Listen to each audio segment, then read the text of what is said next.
Evening. I want to thank you for the invitation to address the Global Studies program at the University of Virginia, which is celebrating its 10th anniversary. It is a privilege to be your guest speaker on this occasion, and congratulations on your anniversary. I note that learning communities or tracks in the program are engaged in study and research in areas which relate to a number of issues I will address here this evening. These include the areas of development studies, environments and sustainability, public health, security and justice, and commerce in culture and society. But before addressing two major transnational challenges the Bahamas faced during my tenure as Prime Minister from 2017 to 2021, may I offer you, for context, a little of the geography and economic realities of the Bahamas. Tourism is our primary economic sector, which directly or indirectly employs nearly half of our workforce.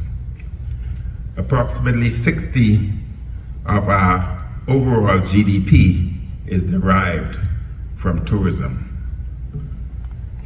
Tourism and travel are amongst the largest industry globally. And without tourism, the Bahamas would collapse economically. Imagine, therefore, the huge and potentially crippling impact of hurricanes or a pandemic on our tourism industry and broader economy. The Bahamas archipelago extends southwestwards from southern Florida in the United States to northern Cuba. It encompasses an area of 100,000 square miles and extends over 50 miles from north to south, that is Florida to Cuba. With over 700 islands and thousands of keys, we have approximately 2,200 miles of coastline. Our far-flung archipelago, with 21 major islands, extends from north to south, covering approximately the same distance as from Puerto Rico in the central Caribbean to Trinidad in the southern Caribbean. And despite our small population of around 400,000, the Bahamas is a huge ocean nation. You can imagine what this means for transnational threats, including trafficking in guns, narcotics, human beings, and related threats. We do not have the fiscal or material resources to adequately police our skies and waters. This is why we have had to rely on the assistance of the United States of America. As an archipelago, the Bahamas faces a number of more complex and additional development challenges than most small island states in the Caribbean that comprise a single landmass or only a few islands. The Bahamas has to replicate services such as education, healthcare, security, ports, roads, electricity, telecommunications, airports, and other essential services over a wider expanse. It also means that when a hurricane strikes, we cannot relocate residents on some islands by land. In 2017, during Hurricane Irma, I was warned that a number of our less populated southern islands were under grave threat because of the intensity and destruction of this particular storm, a Category 5 hurricane.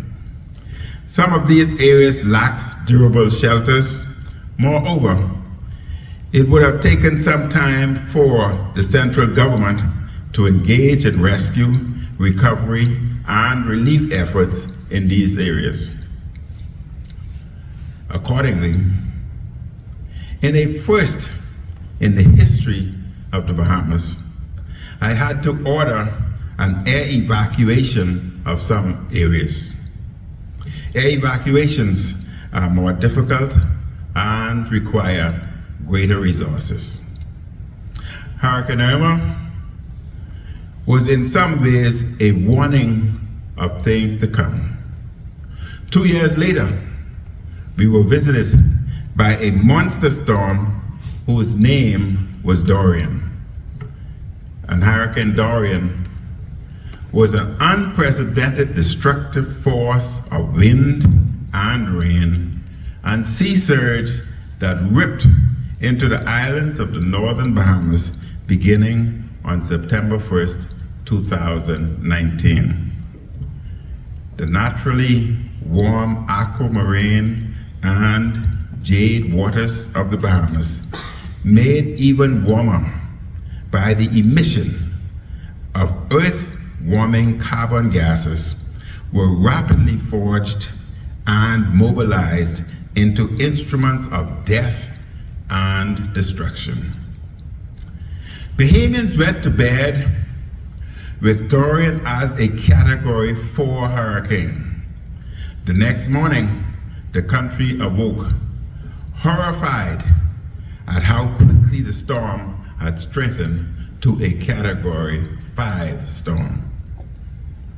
With unrelenting fury, Hurricane Dorian lingered for painful hours on end, with its deadly force laying waste to communities where children were preparing for the beginning of a new school year.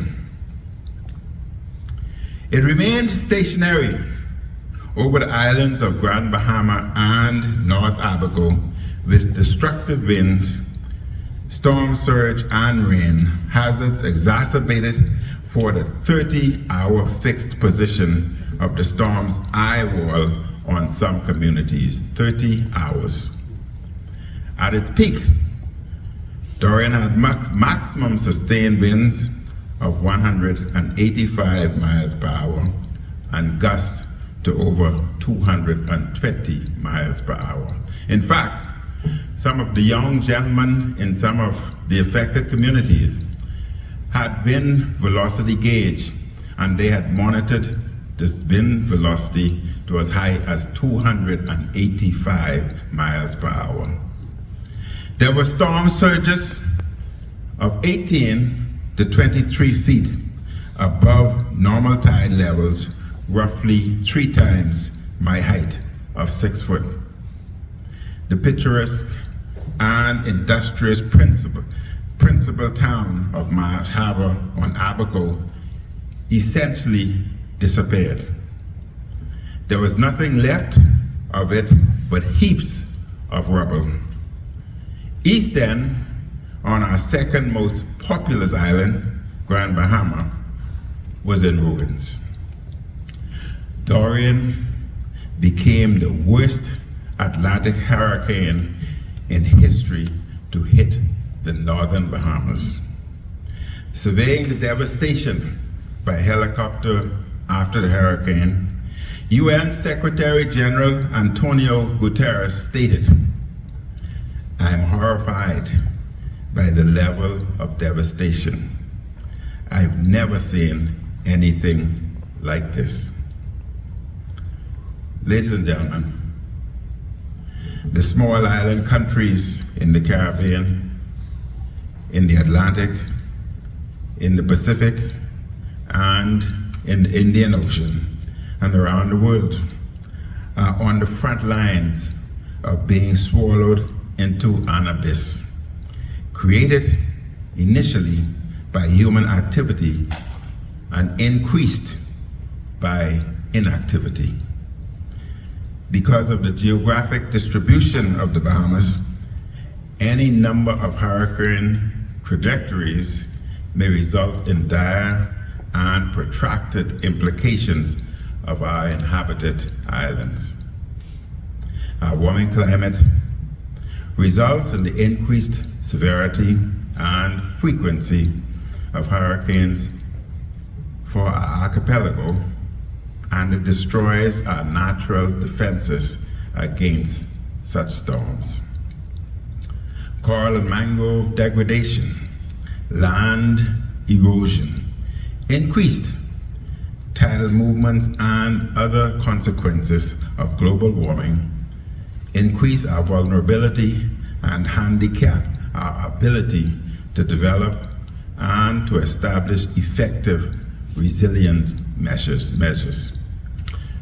We cannot sustain development if we are ravaged by such catastrophic natural disasters year after year, decade after decade. We cannot make meaningful progress toward or achieve sustainable development goals if, as forecasters are predicting, that recent cyclones and other extreme climate events are poised to become the new normal and may worsen. Imagine being hit by a Category 6 or Category 7. When one storm can obliterate an island state or a number of states in one hurricane season, how will we survive? How can we develop? How will we continue to exist? The Bahamas fully supports United Nations comprehensive strategy to address a global climate emergency which will eventually devastate the entire planet. This includes the plea to international financial institutions to provide concessionary financing to countries severely impacted by the external shocks occasioned by climate change. The reality is that small states like the Bahamas do not possess the resources on our own to respond to such major disasters. We do not have sufficient emergency responders, supplies, marine, air, and land vehicles. We do not have adequate facilities, especially in the case of the Bahamas, if a hurricane strikes a less developed island with limited healthcare and other infrastructure. When I first visited parts of Abaco and a number of the Abaco Keys, which were most affected by Dorian, it looked as if an atomic bomb had exploded. The power grid was destroyed, as was the main port and many other basic services and facilities. Again, without support from the international communities, the Bahamas did not have the capacity needed for rescue, recovery, and rebuilding. As with other jurisdictions, rebuilding will take many years. Small countries do not possess adequate internal funding to respond and to rebuild following such disasters. This means the further acquisition of an ever-increasing government debt, which we must service. And such debt Such debt servicing means that less revenues are available for education, less revenues for housing, healthcare, infrastructure, and other necessities. Responding to such natural disasters will be a new normal that may retard sustainable development in many countries. Following a natural disaster, law and order can quickly break down, making an already difficult situation rapidly much worse. There was debate in my government as to whether to bring in security personnel from the member states of the Caribbean community known as CARICOM. And after careful deliberation, we contacted Caribbean leaders and they agreed that additional personnel should be brought as soon as possible. Jamaica in particular sent members of its defense force to assist us with security measures. In addition to the brave men and women of our security forces, we were aided by security assistance from the United States, Caribbean, Britain, and the Netherlands. This made an enormous difference. During our recovery efforts, an assistant photocopied a chapter from the historian Doris Kearns Goodwin's excellent book, Leadership in Turbulent Times. The chapter I was given was a study of President Teddy Roosevelt's intervention in the 1902 coal strike. Roosevelt learned a number of lessons about crisis management during that period, from which I took a number of valuable lessons. After Dorian, I kept hearing conflicting reports of the security situation on the grounds on the island of Abaco. Following Roosevelt's experience, I went to see firsthand what was going on in real time in terms of the security needs. This proved critical in helping to improve the security situation on the ground. The major lessons are: amass as many of the facts as possible and see for yourself what is going on. People will continue to tell you what they think you want to hear.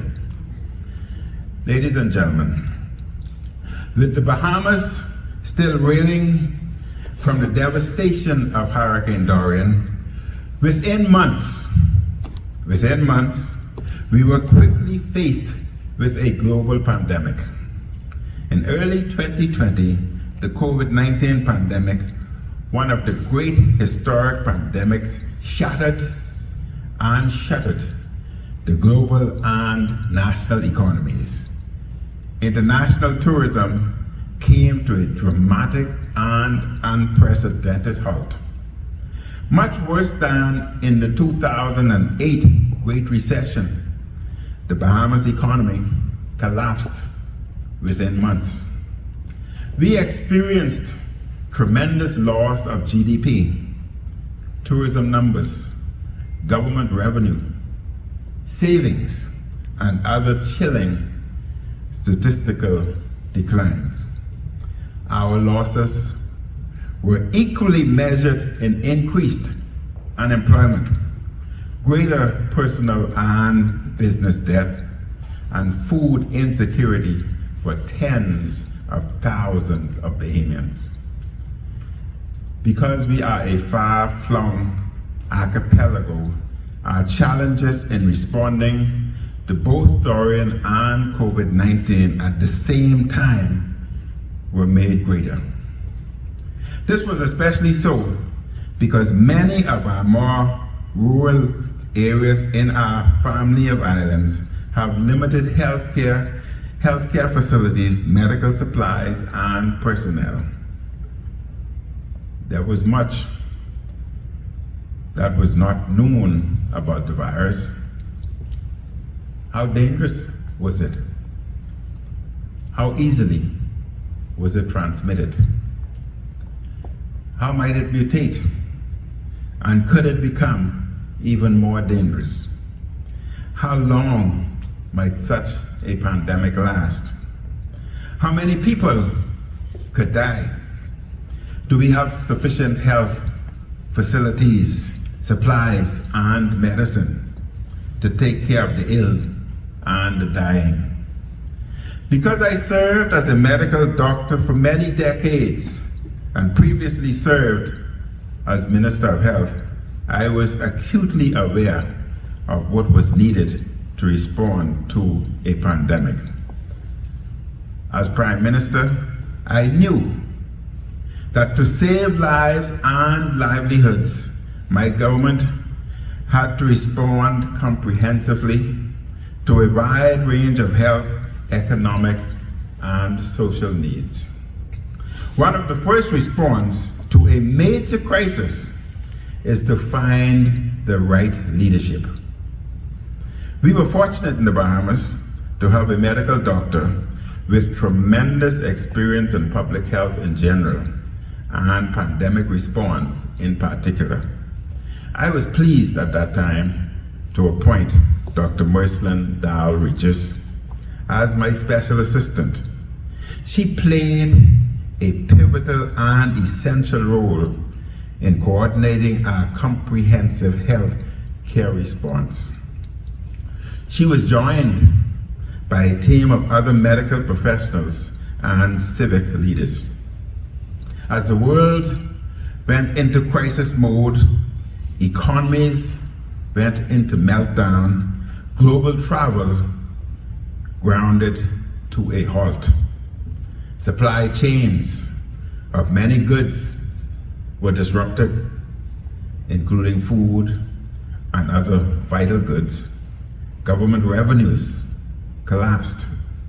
Lockdowns became a tool of vital response, especially as there were no vaccines to protect against the virus, especially older citizens and those with compromised immune systems. Even when vaccines became available in developed countries, countries like the Bahamas could not get vaccines for many months. On top of a public health crisis, we now had an economic crisis and social crisis in terms of feeding thousands of people, and an education crisis in terms of getting school children enrolled in online education as quickly as possible. When vaccines became available, the country had to undertake and efficiently and as quickly as possible the largest vaccination program in Bahamian history. Our COVID-19 Vaccine Consultative Committee played an extraordinary and vital role in getting as many people vaccinated as quickly as possible. The committee, which included individuals from the public and private sector, proved to be an excellent case study in collaboration and efficiency. Like many other jurisdictions, we had a tremendous challenge getting citizens and residents vaccinated. Mass misinformation resulted in many refusing to be vaccinated. We undertook a mass public communications program and utilized many platforms and messages to get people vaccinated. Public officials and the communications team in the Office of the Prime Minister undertook numerous and sustained communication efforts to educate the public about the virus and our responses. Many Bahamians needed immediate and sustained food assistance. Accordingly, we launched a nonprofit sector-led national food distribution task force. As noted in one of our dailies, I quote, "In the spring of 2020, a massive public-private partnership was constituted in response to the greatest socio-economic and food crisis in the nation's history. It was the largest and most successful social program in our nation's history," end quote.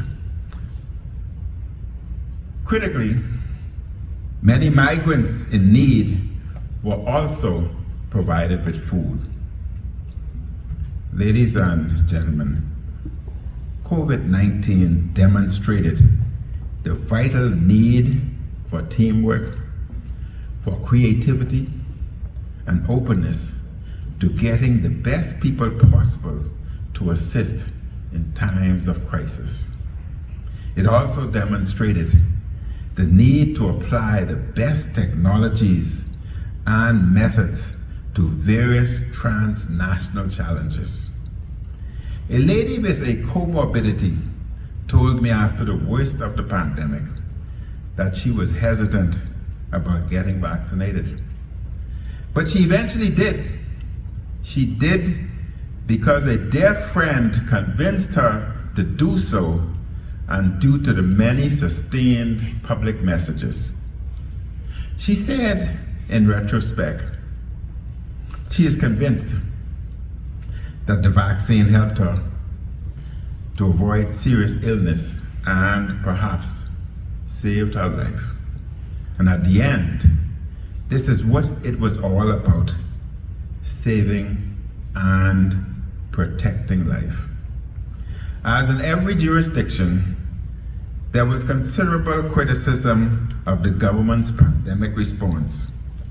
Some of it justified, but some of it also ill-informed. No government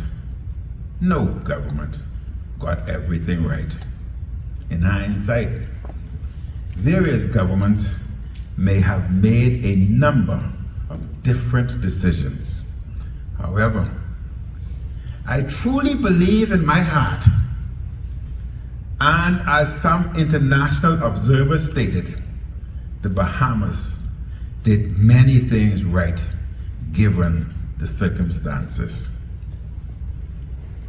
The transnational threats of climate change and related natural disasters, as well as public health challenges such as pandemics, require ongoing study and creative response. May I end my remarks by inviting the Global Studies Program to study and to perhaps offer ideas to small island states, including in the Caribbean, as to how we may respond to a number of the issues I discussed here this evening. Please, I ask you here tonight, visit the Bahamas, including some of our various islands, where you may see for yourself our various development challenges, as well as our vibrant culture and natural wonders. Again, thank you very much for the invitation. May God bless each and every one of you. Good night.